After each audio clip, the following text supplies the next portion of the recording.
Hi, I'm Cynthia Kuehl, a partner in the appellate practice group at Lerners LLP, and this is our October 2015 Netletter. Haneef versus the Ontario College of Pharmacists. This case is yet another challenge to the mandatory revocation provisions of the Health Professions Procedural Code for an act of sexual abuse against a patient. In this case, the pharmacist Haneef had consensual sex with a patient.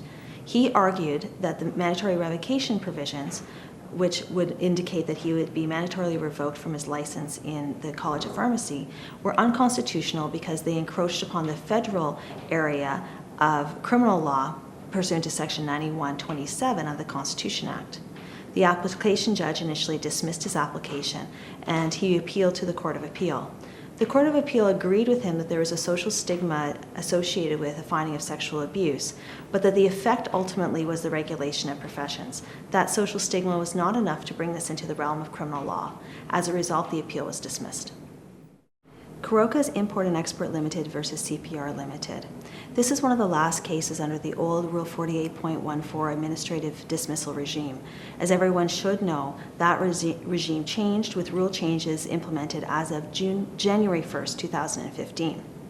However, we've included this case because it is a good reminder of the test for overturning a discretionary decision of a judge, and further is an interesting application of proportionality principles from Haneef and Walton.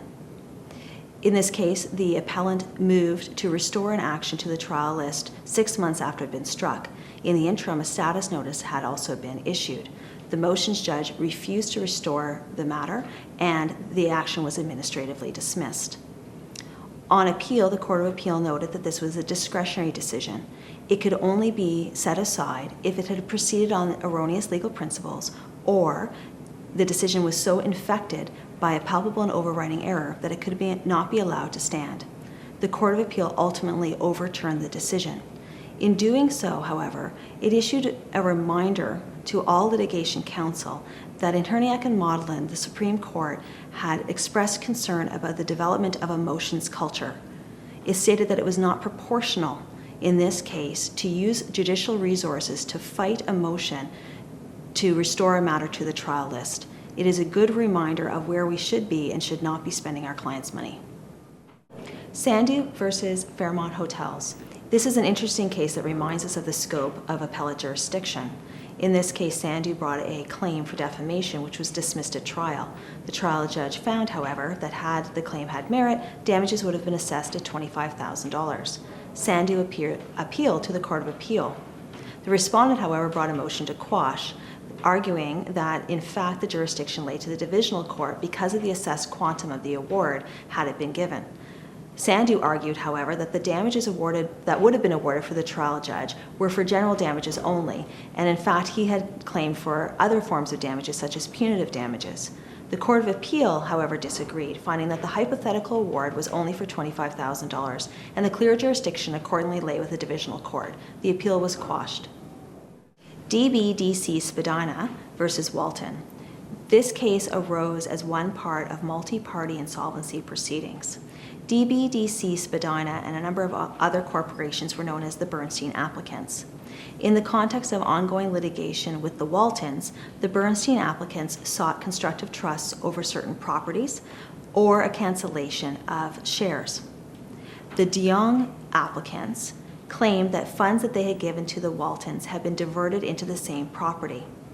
They wanted a cancellation of shares, or that a proposed settlement agreement that they had with the Waltons be given effect, and that the property be transferred to them.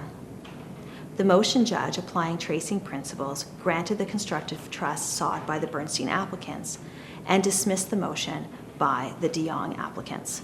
They appealed.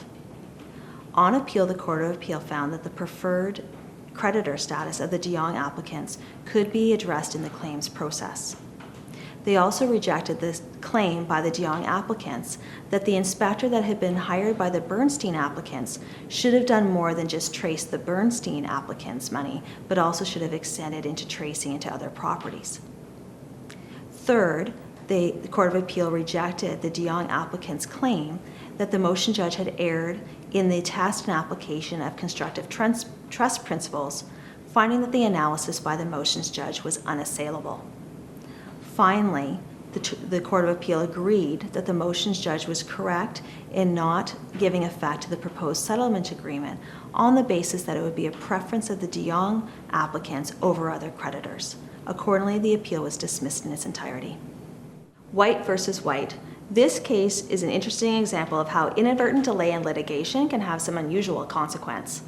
In June 2013, Neville White sought and was granted a divorce from his wife, Sonia. Sonia had in fact opposed the divorce on substantive grounds, something not brought to the attention of the judge.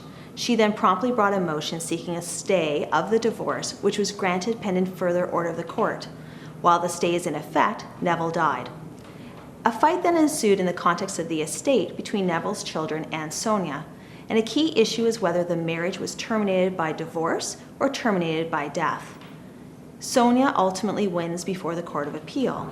The Court of Appeal found that Section 12(1) of the Divorce Act makes clear that a divorce takes effect 31 days after the judgment is granted.